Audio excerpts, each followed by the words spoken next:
अभी हम लोग करेंगे प्रैक्टिकल नंबर 2B का प्रोग्राम।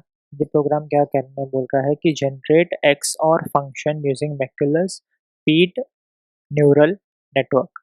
ठीक है। इससे लास्ट वाले प्रोग्राम में यानी कि 2A वाले प्रैक्टिकल में हमने एंड नॉट यूज़ किया था।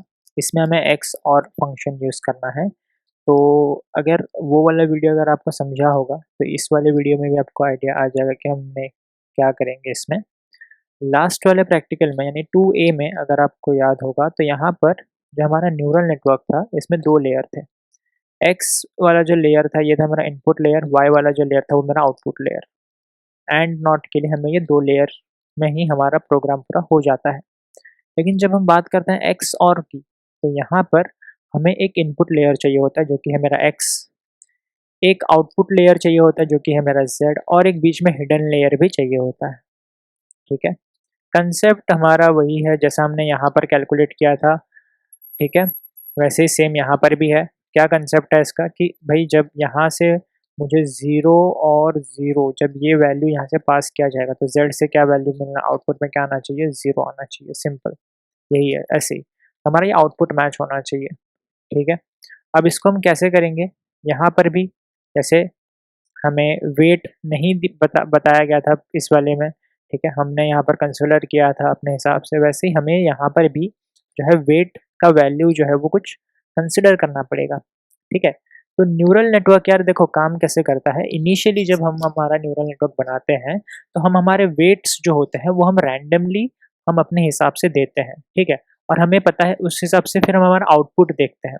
जैसे कि यहाँ पर अगर मैंने कुछ भी वेट दिया तो इसको कैलकुलेट करने के बाद मेरा कुछ आउटपुट आएगा, करेक्ट। फिर मैं मेरे आउटपुट से जो मेरा डिजायर्ड आउटपुट है यानी कि जो मुझे चाहिए मैं उसको कंपेयर करूंगा कि क्या दोनों सेम आ गया क्या। अगर सेम आ गया तो फिर मैं वही वेट रखूंगा। अगर सेम नहीं आया तो फिर मैं क्या करूंगा, उस वेट को मैं थोड़ा चेंज करके देखूंगा। ठीक है। न्यूरल नेटवर्क ऐसे काम करता है। तो आप ऐसे कर करके आप अपना वेट्स जो है वो एडजस्ट करते हो और आपका आउटपुट जो है वो मैच होता है। ठीक है। तो यहाँ पर इस केस में मैं क्या करूँगा, मैं यहाँ पर वेट्स जो है वो मैं यहाँ पर अपने हिसाब से यहाँ पर मैं डिफाइन कर रहा हूँ। ठीक है। अच्छा, सबसे पहले मैं क्या करूँगा, यहाँ पर मैं वेट के कुछ नाम्स लिख देता हूँ। जैसे मैंने लिखा W1। ठीक है। इसको नाम मैं ऐसा दे रहा हूँ W10। ठीक है। और W10 को मैंने वैल्यू दिया है 1। इसको मैंने ऐसा क्यों नाम दिया, क्योंकि ये फर्स्ट न्यूरॉन से आ रहा है इसीलिए W1 दिया मैंने। ठीक है। फिर इस वाले को नाम क्या दूंगा, W1। अब इसको मैंने नंबर दे दिया 1 और इसको मैंने वैल्यू दे दिया -1। ठीक है। ऐसा इसका मतलब क्या हुआ कि भाई ये फर्स्ट न्यूरॉन से आ रहा है। हमने काउंटिंग यहाँ से 0 से शुरू किया। ठीक है। आप चाहे तो आप इसको 1 और 2 भी आप दे सकते हो, मैंने 0 से शुरू किया तो ये 0 1। वैसे ही यहाँ पर ये वाला न्यूरॉन इसको मैं क्या नाम दूंगा, इसको नाम दूंगा W2। क्यों, क्योंकि सेकेंड न्यूरॉन से आ रहा है और सेकेंड न्यूरॉन में ये फर्स्ट है तो इसलिए इसको नाम दिया 0 और इसको मैंने वैल्यू दे दिया -1। ठीक है। ये वाला वैल्यू हो गया -1। वैसे ही सेम इस वाले को क्या नाम दूंगा, वेट 2। वेट 2 में ये फर्स्ट है कि सेकंड है, सेकंड है तो यहाँ पे मैंने दे दिया 1 ना। काउंटिंग यहाँ पे 0 से शुरू कर रहा हूँ और यहाँ पे मैंने वैल्यू दे दिया 1। ठीक है। तो ये 1 2 3 4 वैल्यू यहाँ पे मैंने दे दिया है वेट 2 तक। ठीक है। फिर मैं क्या करता हूँ, मैं इसको कंसिडर करता हूँ यहाँ पर और इसको ये y वाला है ना तो इसको मैं क्या करता हूँ, इसको मैं W3 बोल देता हूँ। W30 बोल देता हूँ मैं इसको। ठीक है। और इसको मैं नाम दे देता हूँ, इसको मैं वैल्यू दे देता हूँ 1 और इसको भी मैं W3 कंसिडर कर देता हूँ लेकिन इसको मैं दे देता हूँ 1 और इसको यहाँ पर मैंने 1 दे दिया। ठीक है।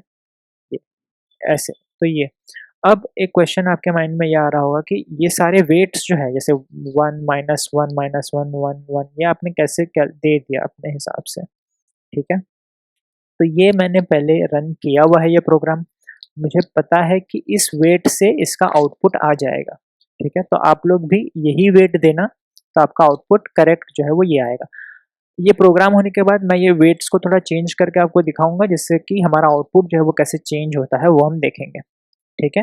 ये वेट्स ऑलरेडी कैलकुलेटेड है तो आप इसे देख सकते हो, लेकिन अगर आपको ट्राई करना है तो आप अपने हिसाब से भी कुछ वेट्स देके आप ट्राई कर सकते हो कि आपका आउटपुट कैसे आ रहा है।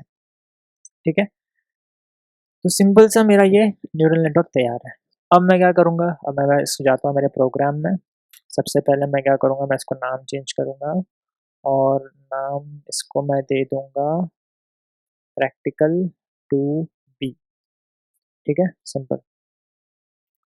तो जैसे प्रैक्टिकल 2A में हमने एक कंडीशन लगाया था, ठीक है, y इज इक्वल टू 1 का। तो हमारा ये जो 1 है ना, ये 1 को यहाँ पर कहते हैं थीटा, यानी कि थ्रेशोल्ड वैल्यू की मिनिमम इतना होना चाहिए, अगर इससे ज़्यादा हुआ तो हम कुछ करेंगे ऐसा। तो ये y greater than equal to 1, तो ये 1 क्या है, ये मेरा थीटा है, थ्रेशोल्ड वैल्यू है। वैसे यहाँ पर भी हम क्या करेंगे, सबसे पहले मैं क्या करूँगा, मैं यहाँ पर थीटा यहाँ पर इज इक्वल टू 1, ठीक है, कि मेरा कंडीशन जब मैं लगाऊंगा तो मैं इसको कंपेयर करूंगा ऐसे कुछ कि y greater than equal to theta, ठीक है, और थीटा का वैल्यू क्या है 1 ऐसे। इसीलिए मैंने यहाँ पर ये वेरिएबल लिया है थीटा। अब मैं क्या करूंगा कि यहाँ पर देखो यार, यहाँ पे मेरे कितने न्यूरॉन्स हैं, मुझे आउटपुट कितने बार कैलकुलेट करना पड़ेगा। जैसे यहाँ पर तो y सिर्फ एक ही बार था, एक ही न्यूरॉन था जहाँ से मेरा आउटपुट आ रहा था, लेकिन यहाँ पे देखो, यहाँ पर कितने हैं, यहाँ पर ये y से एक आउटपुट जा रहा है, फिर इस वाले y से एक आउटपुट जा रहा है, फिर इस z से एक आउटपुट जा रहा है, यानी कि मुझे 3 बार जो है मेरा आउटपुट कैलकुलेट करना पड़ रहा है। यानी कि जो यहाँ से जाएगा फिर इस z वाले के पास जाएगा, करेक्ट। तो y से अभी एक आउटपुट निकल रहा है जो यहाँ पर जा रहा है, फिर इस वाले से भी एक आउटपुट निकल रहा है, फिर z से भी एक आउटपुट निकलेगा। तो बार बार मुझे कैलकुलेट करना पड़ेगा। तो मैं क्या करता हूँ, मैं एक फंक्शन बना लूंगा, ठीक है, और मैं उस फंक्शन को ही ना बार बार कॉल करूंगा, ठीक है। उस फंक्शन में मैं 2 पैरामीटर लूंगा, एक होगा वेट और एक होगा मेरा इनपुट, ठीक है। अब यहाँ पे क्या करूँगा, सेम जो हमने लास्ट प्रैक्टिकल में किया था, वो जो एक लाइन हमने लिखा था, ठीक है, हम क्या करेंगे, हम करेंगे for x1 x2 in x, ठीक है। ये जो हमने लिस्ट कॉम्प्रिहेंशन मैंने आपको बताया था, सेम वही है, वही लिख रहा हूँ मैं यहाँ पर, ठीक है। x1 को मल्टीप्लाई करेंगे वेट के 0th एलिमेंट से, प्लस x2 को मल्टीप्लाई करेंगे वेट के फर्स्ट एलिमेंट से, और इसको ग्रेटर देन इक्वल टू 1। अगर आपको याद होगा ये वाला 2A वाला जो प्रैक्टिकल था, इसको मैं एक बार ओपन करके दिखा देता हूँ आपको, और फिर इसको पूरा मैं कन्वर्ट करूँगा इंटीजर में, ऐसे मैं इसको कैलकुलेट करूँ और यहीं से मैं इसको रिटर्न कर दूंगा, ठीक है, जैसे हमने यहाँ पे किया था ये वाले प्रैक्टिकल में, ठीक है। जैसे यहाँ पे देखो W1 और W2 अलग अलग था, ठीक है, लेकिन यहाँ पे मैंने क्या किया, एक ही साथ लिया है W0 W1। इसको कैसे किया है ये मैं बताता हूँ, ठीक है। ये मेरा फंक्शन, अब देखो यहाँ से ये फंक्शन मेरा रेडी है। अब मैं क्या करूँगा, सबसे पहले x इज इक्वल टू एक लिस्ट बनाया, लिस्ट के अंदर जैसे हमने यहाँ पर इनपुट वैल्यूज सारे लिए थे, वैसे यहाँ पर भी इनपुट वैल्यूज सारे मैं लिखूंगा 0 0 0 1 1 0 1 1 ऐसे। तो ये सारा मेरा क्या हो जाएगा, इनपुट वैल्यूज आ जाएगा। तो यहाँ पर आ जाएगा 0,0, ठीक है। ये क्या है, लिस्ट ऑफ टपल, अगर आपको पाइथन पता है उसमें टपल होता है। तो ये मैं एक लिस्ट बना रहा हूँ, लिस्ट के अंदर भी टपल टपल बना रहा हूँ, ठीक है। 0,1 फिर 1,0 और फिर 1,1 ऐसे मेरा ये इनपुट जो मेरा लिस्ट है वो रेडी है। अब मैं क्या करूँगा, मैं यहाँ पर प्रिंट कर देता हूँ, प्रिंट मैं फॉर्मेटेड स्ट्रिंग यूज कर रहा हूँ, x इज इक्वल टू और मेरा वेरिएबल x, यहाँ पे सिंपल मैंने x का वैल्यू प्रिंट कर दिया, ठीक है। फिर अब मैं क्या लिखूंगा, मैंने यहाँ पर मैं डायग्राम लिखूंगा, मैं लिखूंगा यहाँ पे मेरे पास W1 वेट है, तो मैं यहाँ पे क्या करूँगा, W1 इज इक्वल टू एक लिस्ट बनाऊंगा, ठीक है। और W1 में मेरा क्या वैल्यू, W1 0 में 1 है, फिर -1 है, तो यहाँ पर भी मैं क्या लिखूंगा 1, -1। अगर आपने एरे पढ़ा होगा तो आपको पता होगा कि फर्स्ट एलिमेंट हमेशा 0 रहता है, सेकंड एलिमेंट का इंडेक्स 1 रहता है, इसीलिए मैंने ऐसा लिखा W1 0। यहाँ पर मैंने W1 0 क्यों लिखा, क्योंकि मुझे पता चले ये एक लिस्ट है, W1 एक लिस्ट है, उसका जो 0th इंडेक्स पे जो एलिमेंट है वो है 1। W1 एक लिस्ट है, उसके जो फर्स्ट इंडेक्स पे जो एलिमेंट है वो है -1, इसीलिए मैंने इसको ऐसे लिखा था, ठीक है। अब आपका डायग्राम समझ आ रहा है ये ऐसा क्यों लिखा था मैंने। तो ये 1 और -1 ये हो गया मेरा वेट। अब अगर आप ध्यान से देखो, ये सिर्फ y के बारे में अगर आप सोचो, ठीक है, बाकी ये सब कुछ इग्नोर कर दो आप। जैसे ये वाली लाइन आप इग्नोर कर दो, ये वाली लाइन आप इग्नोर कर दो, और ये वाला भी लाइन आप इग्नोर कर दो। अब सिर्फ आप इतना अगर सोचोगे तो ये तो हमने पहले भी किया हुआ है ना, ये तो कुछ ऐसे ही है। देखो ये 2 वाली वैल्यू आ रहा है, यहाँ पर आ रहा है, ये 2 न्यूरॉन इससे कनेक्टेड है, ठीक है। अगर मैं सिर्फ इतना सा कैलकुलेट करूँ x के लिए तो वो कैसे होगा, देखो यहाँ पर क्या करना पड़ेगा, यहाँ पर मैंने एक फंक्शन बनाया हुआ है आउटपुट नाम से। तो मैं क्या करूँगा, आउटपुट नाम से फंक्शन को मैं मेरा W1 पास करूँगा, मेरा वेट कॉमा इनपुट क्या है मेरा ये x, तो x पास कर दूंगा, ये x है ना, तो यहाँ पर मैं पास कर दूंगा x।